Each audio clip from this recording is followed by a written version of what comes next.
साथ संवाद करने के लिए मैं निमंत्रित करता हूँ आदरणीय अलका लांबा जी से। मैं रिक्वेस्ट करता हूँ कि अलका लांबा जी आपको संबोधित करें।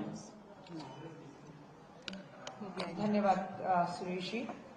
आप सभी पत्रकार साथियों को मेरा नमस्कार।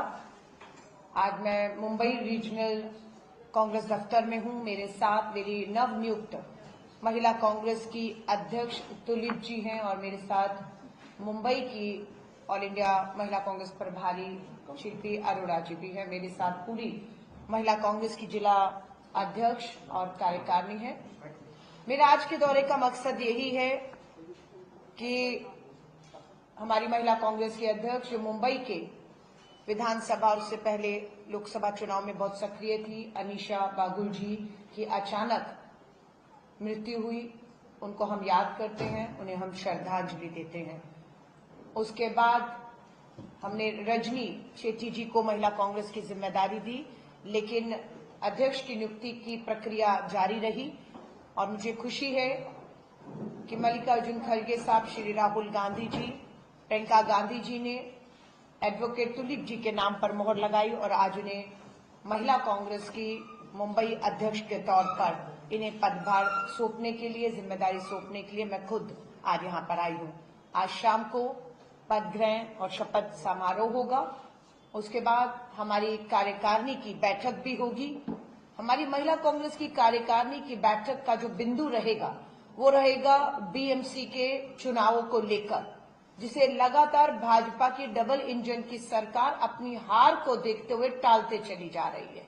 2017 का चुनाव 5 साल पूरे हुए 2022 में होना था, लेकिन लगातार इसे बहाने से किसी तरह टाला जा रहा है। समय पर चुनाव ना करवाना भी लोकतंत्र की एक खिलाफ कदम है, जिसका हम पुरजोर विरोध करते हैं और लगातार हम दबाव बना रहे हैं कि बीएमसी की 227 सीटें, जिसमें 114 सीटें महिलाओं के लिए आरक्षित हैं, और ये महिलाओं को पंचायत हो, स्थानीय निकाय हो, नगर निगमों में, देश में आरक्षण का अधिकार किसी और ने नहीं, कांग्रेस की सरकारों में ये कानून में, संविधान में बदलाव हुए और संशोधन हुए और महिलाओं को आरक्षण के माध्यम से अधिकार दिए गए कि वो जनप्रतिनिधि के तौर पर मात्र अपना एक वोट तक, मतदाता तक सीमित ना रहे, चुनाव में खड़े हों। लेकिन आज 227 के साथ 114 महिलाओं को उनके चुने जाने के अधिकार से, विकास में भागीदारी से वंचित रखा जा रहा है और भाजपा की सरकार चुनाव कराने से डर रही है। ठीक इसी तरह हिमाचल में भी हुआ। हिमाचल की भाजपा की सरकार, विधानसभा चुनाव आ रहे थे इसलिए अपने नगर निगम के चुनावों को लगातार हिमाचल की सरकार भाजपा की उस समय की टालती रही, लेकिन विधानसभा हुआ, बुरी हार हुई भाजपा की हिमाचल में। उसके बाद अब हमारी सरकार ने जब हिमाचल नगर निगम के चुनाव कराए तो पूर्ण बहुमत के साथ हिमाचल में हमारी सरकार ने नगर निगम में वहां पर जो है एक मजबूत सरकार देने का काम किया है। ठीक उसी तरह हमें विश्वास है कि यहाँ पर भाजपा की डबल इंजन के खिलाफ एक माहौल बना हुआ है। विकास के नाम पर जो नगर निगम की प्राथमिकताएं होनी चाहिए थी, वो बिल्कुल भ्रष्टाचार की बलि चढ़े वो प्रोजेक्ट, और लोग बदलाव चाहते हैं, लोग वोट करना चाहते हैं, लेकिन लगातार भाजपा की सरकार इन्हें रोक रही है। इसे लेकर महिला कांग्रेस पूरी तरह आंदोलन करेगा और महिलाओं के उनके हक से उन्हें वंचित नहीं रहने देगा। ये भाजपा की पहली बार कार्रवाई नहीं है कि पहले अधिकार नहीं देंगे, अधिकार देंगे तो छीन लेंगे। जैसे मैंने कहा, बीएमसी में महिलाओं को आरक्षण का अधिकार कांग्रेस की सरकारों ने दिया, लेकिन आज उन्हें अधिकार छीनकर वंचित रख रहे हैं। ठीक उसी तरह 33% महिला आरक्षण कानून भी लोकसभा में पारित हो गया है, पर भाजपा की सरकार इसे लागू नहीं होने दे रही। ये महिला विरोधी कदम है, जिसे भाजपा को 1 दिसंबर से केंद्र में जो लोकसभा का सत्र शुरू हो रहा है, जो 1 दिसंबर से 19 दिसंबर तक चलेगा, अखिल भारतीय महिला कांग्रेस ने ये तय किया है। हर बार की तरह इस बार भी हम लोग लोकसभा संसद का घेराव करेंगे। हम सरकार पर दबाव बनाएंगे कि 33% महिला आरक्षण कानून जो पास हो चुका है उसे लागू करने में रोड़े क्यों अटकाए जा रहे हैं। महिलाओं को अधिकार से, चाहे वो नगर निगम का चुनाव हो, मुंबई बीएमसी का, और चाहे लोकसभा और विधानसभाओं में महिलाओं को अधिकार की बात हो, उसे वंचित रखकर उनके अधिकारों को छीनने का काम एक महिला विरोधी डबल इंजन भाजपा सरकार मुंबई, महाराष्ट्र में, देश में कहीं कर रही है, जिसके लेकर हम पूरी तरह जो है अपनी कमर कस चुके हैं। एक महत्वपूर्ण मुद्दा है। 14 दिसंबर को भारत की राजधानी दिल्ली के रामलीला मैदान में देश भर का लाखों कांग्रेस के कार्यकर्ता, सिविल सोसाइटी के लोग और देश के लोग जो मतदाता हैं वो इकट्ठा हो रहे हैं। वोट चोरी जो देश भर में हो रही है, वोट चोरी की सरकारें बन रही हैं, जिसे लगातार हमारे नेता राहुल गांधी जी ने सबूतों के साथ, चाहे वो महाराष्ट्र के उदाहरण दिए हों, कर्नाटका के उदाहरण दिए हों, और चाहे अब हरियाणा का उदाहरण दिया गया हो, और अब जल्द बिहार में कब और कहां और कैसे वोट चोरी हुई है, इसके सबूत को लेकर भी राहुल गांधी जी एक बार फिर से मैदान में उतरेंगे। हमारा जो स्टैंड है उस पे हम खड़े हुए हैं। हम कतई भी चुनाव की हार और जीत से अपने मुद्दे को छोड़ने वाले नहीं हैं। बिहार में, हरियाणा में, महाराष्ट्र में, कर्नाटक में लगातार वोट चोरी से सरकारें बन रही हैं और उसके मुख्य अपराधी जो है, इस सारे अपराध को जो संरक्षण दे रहे हैं, बचाव कर रहे हैं, वो कोई और नहीं, मुख्य चुनाव आयोग ज्ञानेश कुमार हैं। 14 तारीख को रामलीला मैदान पर मैं मुंबई और महाराष्ट्र के लोगों से भी अपील करने आई हूं। चलो दिल्ली, चलो दिल्ली रामलीला मैदान। एक तरह से संसद सत्र 19 तक चलेगा और ठीक उसके भी 14 तारीख को, 14 दिसंबर रामलीला मैदान में हम इस सरकार को घेरेंगे। हम घुटने पे लाएंगे चुनाव आयोग को, जो संवैधानिक पद पर बैठकर संवैधानिक अधिकारों को छीनते हुए मूक दर्शक बनकर देख ही नहीं रहा, उस अपराध में शामिल भी है। किस तरीके से एक एक आदमी ने इसी 2025 में दिल्ली विधानसभा के चुनाव हुए, भाजपा के बड़े नेता और कार्यकर्ताओं ने दिल्ली के विधानसभा चुनाव में वोट किया और इसी साल वो बिहार में भी जाकर वोट करते हैं। एक आदमी एक साल में 2 राज्यों में 2 विधानसभाओं में वोट करता है और उस पर कोई कार्रवाई नहीं होती है। लगातार सूचियां दी जा रही हैं कि एक एक आदमी के कितने कितने वोट बने हुए हैं, एक एक घर में कितने वोट बने हुए हैं, और किस तरीके से हमने बिहार में देखा, हरियाणा से, महाराष्ट्र से भर भर के ट्रेनें वहां वोट करवाते हैं और उसके बाद यहां पर भी उनसे वोट करवाया जाता है।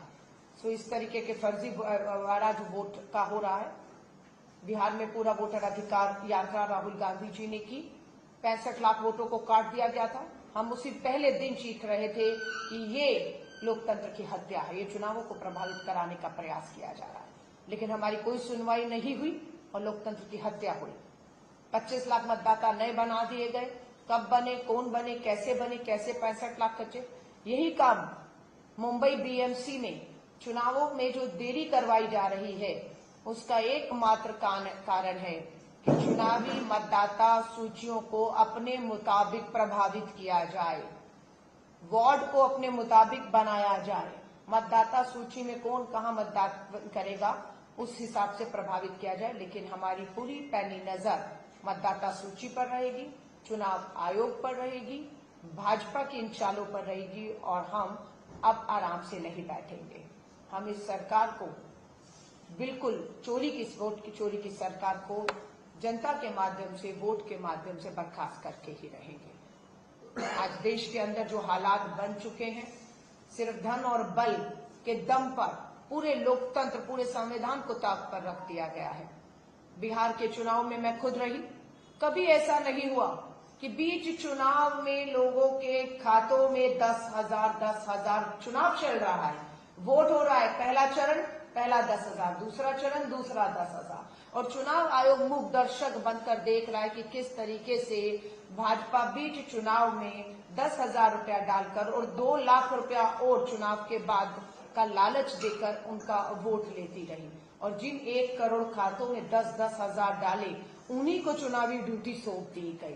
पूरी तरह से धन और बल से संवैधानिक संस्थाओं का दुरुपयोग करके, वोट चोरी करके ये सरकार बनी है, जिसके खिलाफ मैं एक अपील करने यहाँ पर आई हूँ। और यहाँ के बाद कल मैं रांची झारखंड में इस समय होंगी, वहां पर भी हमने जैसे यहाँ पर हमारी ईसाई धर्म से संबंध रखने वाली अल्पसंख्यक महिला के हाथ में जिम्मेदारी सौंपी है, उसी तरह झारखंड में महिला कांग्रेस की जो अध्यक्ष हैं हमारी, वो आदिवासी समाज से आती हैं। उसके बाद मैं 2 तारीख को भोपाल मध्य प्रदेश में हूँ, वहां पर एक दलित समाज की महिला को जिम्मेदारी सौंपी गई है।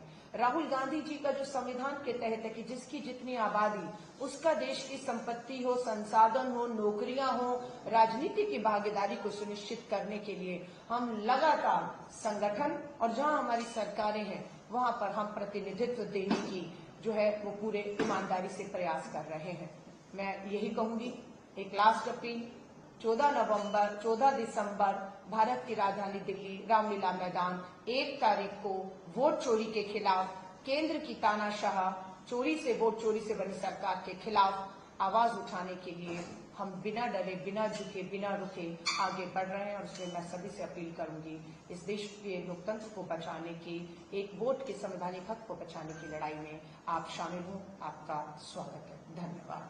मैं पत्रकार साथियों से कहूंगी, आपका कोई सवाल है? ये बताइए कि महाराष्ट्र के अंदर, मुंबई में जिस तरह से आप महिला को इलेक्शन में चुनाव के अंदर लड़ाने चाहती हैं, तो क्या तैयारी है, क्या जिम्मेदारी है?